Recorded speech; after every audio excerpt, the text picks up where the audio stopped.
This is a reading of Beyond Human by Eve Harold, the 2016 version, How Cutting Edge Sciences is Extending Our Lives. I'm not sure if it was revised or not, but I am starting at chapter 2 now. Better Than the Heart I Was Born With. When 40-year-old Stacy Sumandig was told by doctors that she had only a few days to live, she had one thought going through her head. So sick that she didn't have the strength to cry, she thought, I have 4 kids to take care of. Death is not an option. The news that a virus had attacked and destroyed both ventricles of her heart, leading to end-stage heart failure, was a shock that she simply couldn't process. Even though she had been feeling unwell for months, she was fit and active. In fact, up to 2 weeks before landing in the hospital, she had been working out 3 times a week and working full-time at a landscaping job. Between a physically demanding job and caring for her young family, Stacy almost never sat still. Stacy's story proves that no matter what doctors say, there is no substitute for listening to your body. She first went to her family doctor in July complaining of flu-like symptoms, night sweats, and difficulty breathing. She had a history of frequent bouts with bronchitis, and this is what her doctor diagnosed. She was prescribed antibiotics, which seemed to help for a while, but then the symptoms returned. Between July and September, Stacy had several visits to her doctor, first being diagnosed with bronchitis and then pneumonia. She was told that her trouble breathing was probably due to asthma. While course after course of antibiotics seemed to temporarily help, the symptoms inevitably came back. Finally, in September, her doctor ordered a chest x-ray. Reading the results early one morning, her doctor picked up the phone and gave her a call she will never forget. Your heart is severely enlarged, the doctor told her, and it's surrounded by fluid. You need to go to the hospital immediately. So began a journey for Stacy that would call upon the courage and endurance that few people ever have to draw upon. Doctors at the hospital told her she would likely not live throughout the weekend. They advised her to get her affairs in order, to notify loved ones, and prepare for the worst. Rather than accepting the news, she could think only of her children, ages 8, 9, 13, and 14. Who would take care of them? How would her husband manage without her? I was so sick that the tears would come out, but I told them, there has to be something you can do. Soon it was decided that, as a last resort, Stacy should be transferred to the University of Washington Medical Center in Seattle, where there would be more resources than at her local hospital in the town of Puyallup, Washington. Luckily, there she met a cardiologist named Dr. Nahush Mokadam or something, and he offered her last and only option. First, he told her that there was no biological heart available for transplantation that could save her life. However, there was a very new alternative, the total artificial heart, the TAH, made by Tucson-based company called Syncardia. Only a few hundred people had ever been implanted with the artificial heart, but the FDA had recently approved the technology, and UWMC had the capacity to offer it to Stacy. The TAH was not considered a permanent solution, but a bridge technology that would keep Stacy alive until a suitable biological heart became available. Even then, Stacy had a complication that meant that after her natural heart was removed, an irreversible act, that she had only 50-50 chance that the TAH could be attached to her aorta, the main trunk of the heart's arteries that carried blood away from the heart and out to the rest of the body. Stacy had been born with a congenital narrowing of her aorta. Her first heart surgery, a reconstruction of the aorta, was performed when she was only 4 years old. At 31, she had an aortic valve replacement. Due to the damage from the virus, which doctors estimated had been attacking her heart for 2 years. The only thing holding her aorta in place was an infected, fragile piece of muscle that was attached to the aortic valve. It was entirely possible that once this small piece of flesh was removed, there would be nothing to attach the artificial heart to. Knowing that when she was put to sleep, she had only a 50% chance of ever waking up. Stacy was terrified, but the chance that the surgery would be successful was all she had to cling to. It was an enormous amount of information to process within a few days' time.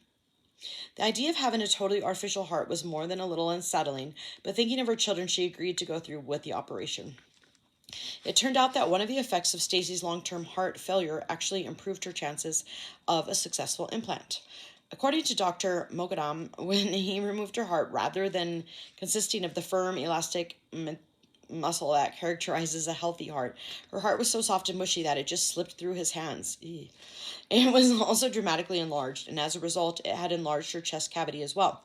This was one of the only reasons why Stacy, an average-sized woman, could accommodate the syncardia 70 cubic centimeter heart, which is sized only for men or large-sized women. Fortunately, the TAH, which includes right and left atria, or upper heart chambers, the right and left ventricles, or lower chambers, which carry most of the work of the heart, could be attached to Stacy's aorta.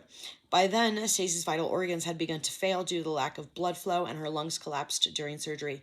She was placed in a 2-week medically induced coma and connected to an ECMO, extracorporeal membrane oxygenation machine, that took over the circulation of her blood while her vital organs came back online and her lungs started to function again. After 2.5 weeks, Stacy woke up from the coma. Her vital organs were steadily improving due to the increased blood flow, and to her relief, the TH proved to be better than the heart I was born with. Even though she had 2 tubes coming out of her abdomen attached to the Freedom Portable Driver, a 13.5-pound apparatus, which she carried around with her in a backpack, she was able to go home and live a relatively normal life while she waited for a matching biological heart. The backpack seemed heavy at first, but she soon grew accustomed to it and the tubes attached to it, which were necessary as long as she had the TAH. The battery in the driver, which kept the heart pumping, had to be recharged every day by being plugged into a wall socket. The battery charge lasted for only 8 hours, so she had to be ever mindful that an electrical outlet was always within reach. This in itself caused a certain nagging anxiety, but fortunately, she could keep the driver plugged in at night while she slept. The upside was that the heart pumped 9.5 liters of blood per minute. Her kidneys started to work again, and she suddenly had energy. The color came back into her face. Life flowed through her. She walked the dog, took care of the kids, and went shopping at the mall. It felt like a miracle.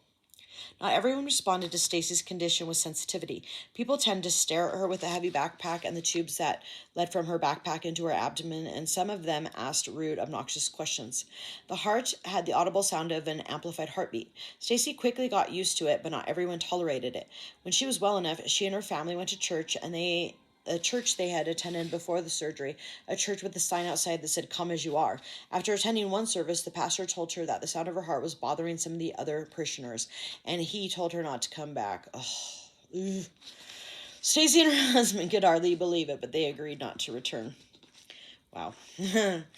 After 196 days of living with the artificial heart, Stacy got the phone call telling her that a donor heart had become available. She had intensely mixed feelings about the news. On the one hand, she was incredibly excited, but on the other hand, she was worried about removing the artificial heart that worked so well that she had been living a virtually normal life.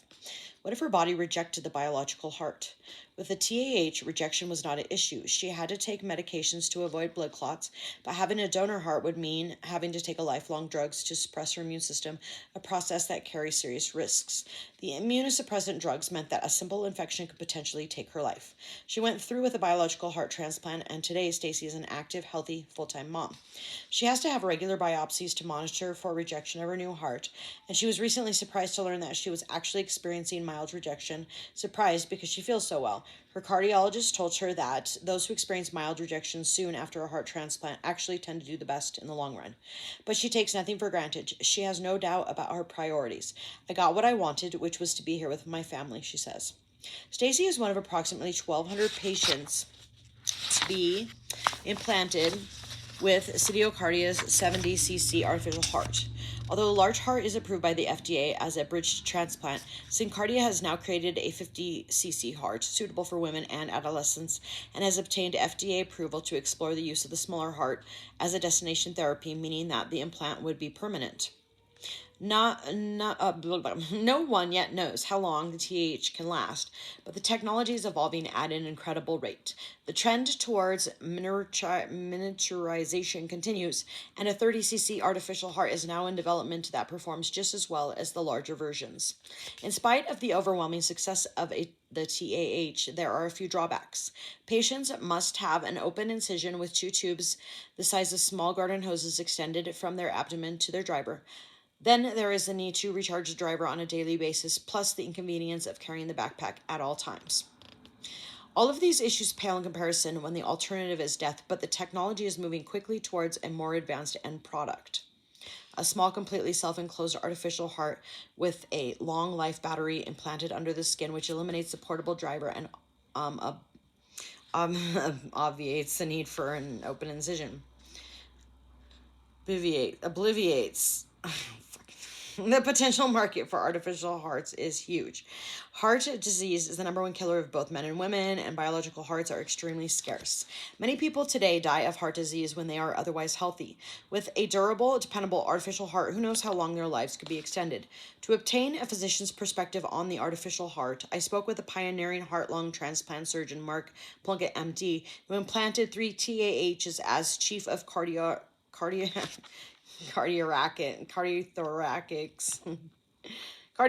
surgery in the University of Kentucky College of Medicine. To speak with Dr. Plunkett is to hear the passion he has for artificial hearts and the incredible life-saving alternative they offer to the sickest of patients who would otherwise die waiting for a donor heart.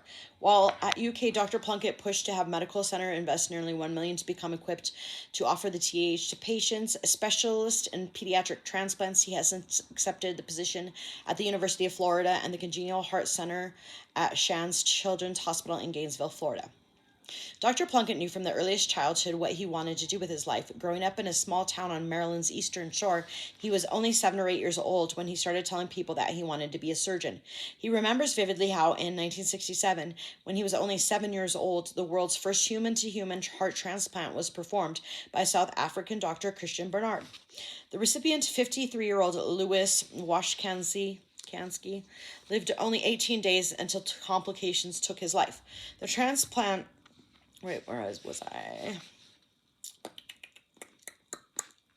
The transplant, however, was successful, and from the moment forward, Plunkett knew that he wanted to be a transplant surgeon. He was already fascinated by medicine, and hearing about the transplant was just over the top. He consumed medical information wherever he could find it and dedicated himself to clearing all the academic hurdles to becoming a surgeon.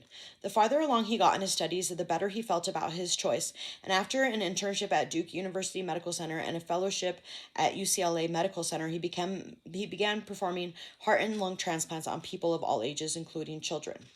Plunkett was attracted to artificial organ transplant surgery in part because of the extreme shortage of biological organs, a problem that continues to plague patients with end-stage organ failure. There are over 119,000 people currently on waiting lists for donor organs, and about 7,000 of them die each year still waiting. The problem is that for various reasons, too few opt to become organ donors. Yeah, and that's creating a mess. So if you can, please do. Meanwhile, with the growth and aging of the U.S. population, the need for organ transplants is growing.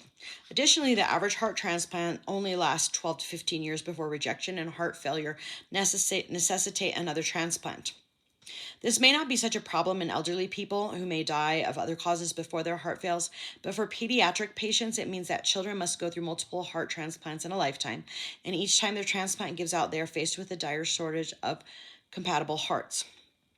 Several different artificial organs are now being created and tested, but the technology behind the artificial heart has long been in development. In 1963, Paul Winchell created the first artificial heart, which became the prototype for the Jarvik heart, first implanted in a human in 1983. Paul Winchell created over the next few decades, artificial hearts became more sophisticated, and patients who received them were living longer and longer.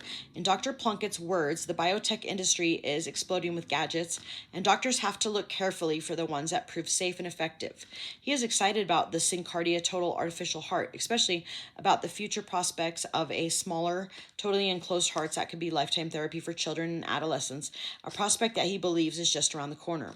He is impressed by the TAH because it does not require drugs that suppress the immune system. The transplant of a biological organ always requires immune system suppression, which only works for a while. In every case, the body will eventually reject the heart. He sees the next breakthrough in artificial hearts to be a miniaturized version with all of the pumping power of the Syncardia heart, but only requiring the patient to wear a belt with a battery pack and that continuously recharges the battery rather than the heavy backpack. The next version, a completely self-enclosed heart with subcutaneous battery, is all but inevitable. I knew that word.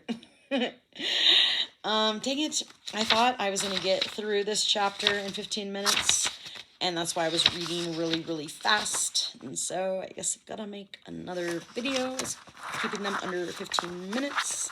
Thank you for listening, and I will continue.